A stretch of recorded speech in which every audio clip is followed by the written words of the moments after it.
আজকে কয়েকদিন যাবতই কিন্তু অনেক বৃষ্টি হচ্ছে। বৃষ্টি দেখলেই ইচ্ছা করে বৃষ্টিতে ভিজতে, তবে বৃষ্টিতে একদমই ভিজতে পারি না, শরীর খারাপ করে। সেই জন্য একটু হাত ভিজাচ্ছিলাম, মানে ভালোই লাগে এইভাবে বৃষ্টির পানিতে ঠান্ডা ঠান্ডা। এতই ঠান্ডার সমস্যা যে বৃষ্টিতে ভেজা ছাড়াই বৃষ্টির দিনে ঠান্ডা লেগে যায়, এরকম একটা অবস্থা। আমার কাছে তো বৃষ্টি দেখলে প্রতিদিনই ইচ্ছা করে যে খিচুড়ি খাই, মানে ভুনা খিচুড়ি খাই। এটা যদি প্রতিদিন বৃষ্টি হয় আমার কাছে প্রতিদিনই খেতে ভালো লাগে। তবে একা একা কোনো কিছু খেতে ভালো লাগে না। এখানে যদি মানে অনেক মানুষ থাকে একসাথে সবাই মিলে, ফ্যামিলির সবাই মিলে খেলে সেটা বেশি ভালো লাগে। খিচুড়ি মানেই হচ্ছে সবাই মিলে একসাথে খাবো। যাই হোক, তারপরও যেহেতু বৃষ্টি দেখলে আমার না ভাত খেতে ভালো লাগে না, খিচুড়ি শুধু মন টানে। তো তাই জন্য আজকে খিচুড়ি রান্না করতে আসছি। আর ছেলেকে জিজ্ঞেস করেছি, আমার ছেলেও বললো যে খিচুড়ি খাবে, তাই আমি তাড়াতাড়ি রান্না করতে আসলাম। বাহিরে প্রচুর বৃষ্টি হচ্ছে, এর মধ্যে কিন্তু অনেক গরম ছিল। বৃষ্টির কারণে কিন্তু এখন একদমই কোনো রকম গরম নাই। সময়ের সাথে সাথে জীবনের কিন্তু অনেক কিছুই পরিবর্তন হয়ে যায়। এই তো সেই দিনের কথা,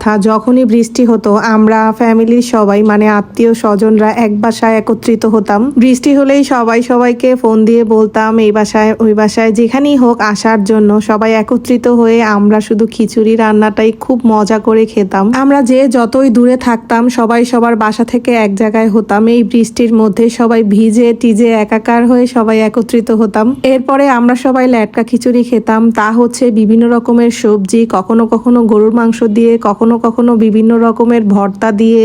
যেরকম একটা বন্ডিং ছিল, আমি জানি না ওই রকম কোনো ফ্যামিলিতে হয় কিনা। মানে সামান্য একটা কিছু হলেই তখন আমরা সবাই একত্রিত হতাম। যে কোনো ওকেশনে, যে কোনো কারো ছোটখাটো অনুষ্ঠান হোক, সব জায়গায় আমরা মানে সবাই অ্যাটেন্ড করতাম। সেই দিনগুলি না এখন অনেক মিস করি। সময়ের সাথে সাথে কোথায় চলে গেল সেই দিনগুলি। অনেকের সাথে তো এখন দেখাই হয় না। আত্মীয় স্বজনরা অনেকে অনেক দূরে থাকে, সবাই সবার জীবন নিয়ে ব্যস্ত। চলে এসেছি আমাদের ব্যস্ত জীবনে সবাই এখন এক এক প্রান্তে থাকি। সবার বাচ্চা কাচ্চা বড় হয়ে গিয়েছে, সবার পড়াশোনা আছে, বিভিন্ন ব্যস্ততায় সবাই এখন পাল্টে গিয়েছে। মানুষ পাল্টায়নি, তবে সময়টা পাল্টে গিয়েছে। এখন আর সেই আগের সময়টা নাই। চাইলেই সবাই এই বৃষ্টির মধ্যে পারি না আবার এক হতে, চাইলেই পারি না আবার সবাই একসাথে খেতে বসতে। আমাদের জীবনটা কিন্তু এরকমই। এই বলি না যে যেই দিনগুলি আসবে সেগুলি হয়তো আরো ভালো হবে, এটা একদমই ভুল। যেই দিনগুলি চলে যায় সেই দিনগুলি আর কখনোই ফিরে আসে না। তখনই এরকম অন্ধকার হয়ে বৃষ্টি আসে, তখন আমার সেই দিনগুলোর কথা না খুব মনে পড়ে যে এত বৃষ্টির মধ্যে আমরা সবাই একসাথে হতাম, সবাই মিলে তখন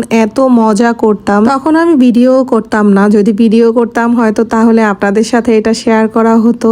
আসলে আমাদের ফ্যামিলিতে তখন অন্যরকম একটা সবার সাথে আনন্দ ছিল, কিন্তু সেগুলি এখন কিছুই নাই। যে যার যার মতো করে ভালো আছে যার যার জীবনে। তারপরও সবকিছুর জন্য আলহামদুলিল্লাহ সবাই ভালো আছি, আর সবাই ভালো থাকুক এই দোয়াই সবসময় করি। যাই হোক, এদিকে কিন্তু কথা বলতে বলতে আমার খিচুড়ি রান্না করা হয়ে গিয়েছে। আমি কিন্তু এই খিচুড়িটা এরকম মাখা মাখা খেতে খুব পছন্দ করি, তাই জন্য পানির পরিমাণটা একটু বেশি দিয়েছিলাম। গতকালকেই তো গরুর মাংস খেলাম, সেই জন্য ভাবলাম যে আজকে একদমই সিম্পল ভাবে খিচুড়িটা খাবো। আর যেহেতু রোস্ট ছিল, আমার কাছে রোস্ট দিয়ে খিচুড়ি খেতে বেশি ভালো লাগে। সাথে একটা টমেটো ভর্তা করে নিচ্ছিলাম। যেহেতু একা আছি তাই ভাবলাম যে বেশি কিছু করে খাওয়া হবে না, ফালানো যাবে। তো এই জন্য ভাবলাম যে একটু সিম্পলের মধ্যেই করে খাই। তো এই ছিল আমার আজকের রান্না বান্না আর এই বৃষ্টির দিনের খিচুড়ি খাওয়া। এই তো হচ্ছে আমার গতকালকের রোস্ট, এটা গরম করে নিয়েছিলাম, খিচুড়ি দিয়ে এখন খাবো।